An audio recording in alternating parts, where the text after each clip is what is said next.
What's going on, guys?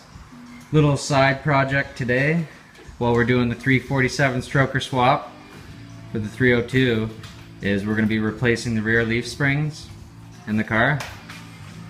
The leaf springs are really saggy in this car. When they restored it, they must have used the original leaf springs, because even when you have one person in the car, every time you go over a bump you bottom out. So we're going to be replacing the rear leaf springs with some Global West leaf springs. Here's the part number. A pair of those. And we're also going to be using for bushings, aluminum bushings from Global West. Their Del-A-Lum kit. Okay, so we're just going to jack up at the back of the car and put some jack stands underneath the frame, blocking the front wheels, of course, so the car doesn't go anywhere.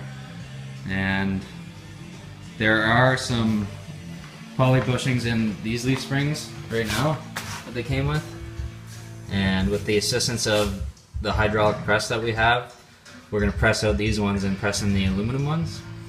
And also in the frame, we're going to have to press in at the shackles up inside the frame here. We'll get a better view after. Okay, we put the car on jack stands, and you can just see now how far the wheel, the axle has gone down and how weak those leaf springs are. When we jack the car up, the leaf springs were pretty much flat. Here's a shot of the leaf springs right now on there. You can tell they look to be factory.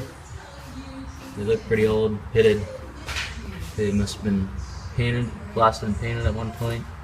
Okay, so just under the car here, taking the nuts and the sides of the shackles off at the back in order to get the one on the driver's side. Had to drop the exhaust. Undid the bottom of the shocks as well. We're going to undo them at the front, and then we can drop the entire axle and take the leaf springs off. Alright, so we took the wheels off, and now we're just undoing the leaf springs at the front here. We've got a ratchet on one side and a wrench on the other. It's a bolt that goes through the frame. Okay, old leaf springs are out. Here's a quick comparison of the old leaf springs and the new leaf springs and their designs.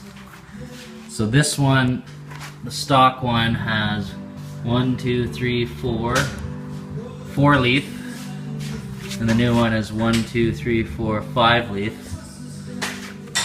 It's a 1-inch drop. And a 1-inch drop, I guess. This one I just pushed on the ground and I can bend it easily. And I tried the same thing with the new one, and you can't do it at all. So nice stiff springs.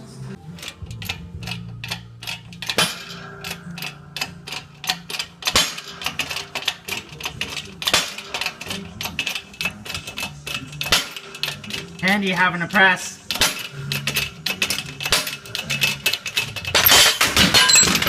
Watch your toes. Okay, so with the assistance of the 20-ton press, we pressed out the old bushing on the new bushing on the new leaf spring, and we're going to be putting in the new aluminum bushings.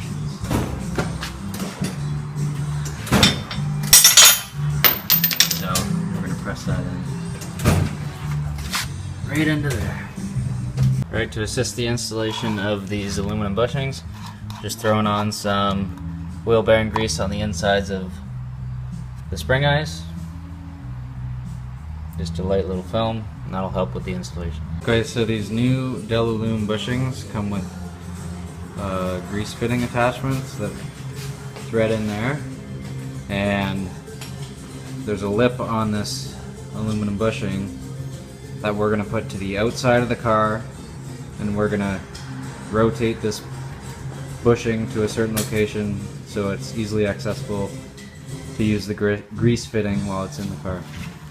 So this is the front of the leaf spring, and we'd say at about a 45-degree angle might be the best, and towards the outside of the car. So we're doing the passenger side leaf spring now. probably about there would be the best. Okay, so we're just pressing in the front leaf eyes or bushings right now, and according to the instructions from Global West, it said to do them at the grease fitting, to install the grease fitting at 5 o'clock on the driver's side, but that doesn't make any sense because when it's on the driver's side like this, from coming in from the outside, that would hit that and you wouldn't be able to get your grease fitting on there. So we're just gonna go with like 6 o'clock where you're gonna be able to get your grease fitting on. The fronts are pressed in, and now we're gonna press in the rear bushings, and then we're gonna press the ones into the frame somehow. Okay, so the rear aluminum bushings in the frame. Here's how we're gonna do this.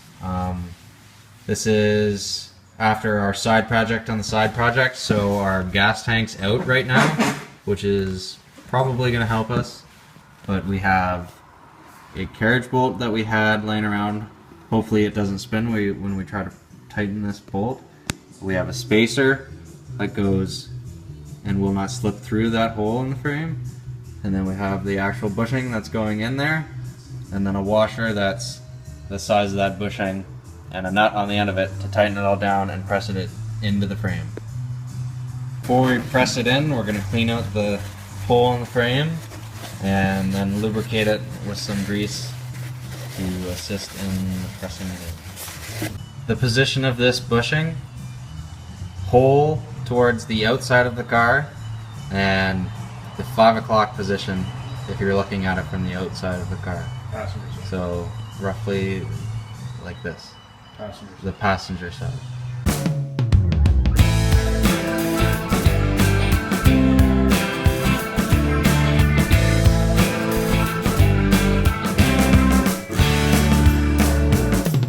Alright, here's the aluminum bushing pressed into the frame from both sides. This is the easy side, because you can see how much room there is for the bolt on both sides from this side of the car, this passenger side.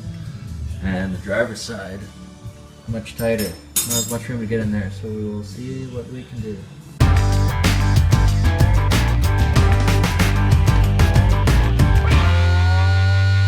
Okay, so we've got the driver's side aluminum bushing in, pressed into the frame, and now we can install the leaf spring. Alright, so now we're at the front of the eyelet of the leaf spring, and we're installing the steel pin and the plastic bushings that go on the outside. The thin ones go to the outside of the car, and then the thicker ones go on the inside for install. Okay, so we've started both front eyelets of the leaf springs in the frame of the car.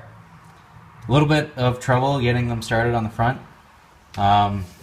What we had to end up doing is using the big shop hammer to smack it into place, and used a smaller bolt on this side just to get this one side started, and then sort of pry up using the leaf spring to start the other side of the bolt through the frame, and then just smack it in. Drive it home with this drift pin and a hammer. A little bit tough, but we got it. Here's a diagram of how the leaf spring goes with all the thrust washers and shackles at the back. We've jacked up the axle so it's out of our way, so we can lift the back of the leaf spring up and insert both the rear shackle into the frame and the leaf spring at the same time.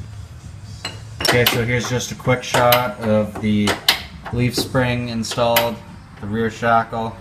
It's not tightened down yet, but when you put this plate on, here's the other side of the shackle. It just goes on here, and then once you get that on, you're supposed to tighten the nut down and not torque it down, but just tighten it so everything's snug, and then tighten it 1/8 of a turn once everything's touching, so it doesn't bind up when it's actually moving in the car. Also, just another note, as you can see where this grease fitting is, it's very important to get it in this position, because if we had it too far this way, it would be hitting the leaf spring, and too far that way, it would be in the way of the balance. So very important to have this one in this position, and the one at the front of the car as well, so it's not hitting the leaf spring or the floor. And then the one at the top here, in this car, we've decided not to install the grease fitting because this whole car was rebuilt and the frame was replaced, and they replaced this, and that's full of weld there. So we just decided to grease it beforehand and install it instead of installing the grease fitting and then greasing it afterwards. Both rear shackles are installed, and now we can install the axle back on the leaf spring on that little nub.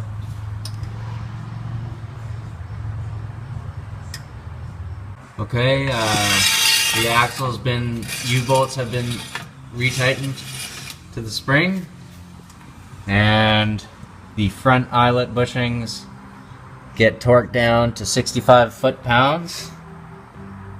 Alright, so this concludes the spring installation on the 1969 Bosch 302. All we have to do now is just put the wheels back on and then go. Stay tuned for more videos. We need to wrap up the staggered shocks, installing subframe connectors next, and of course we still have the motor to install. So thanks for watching.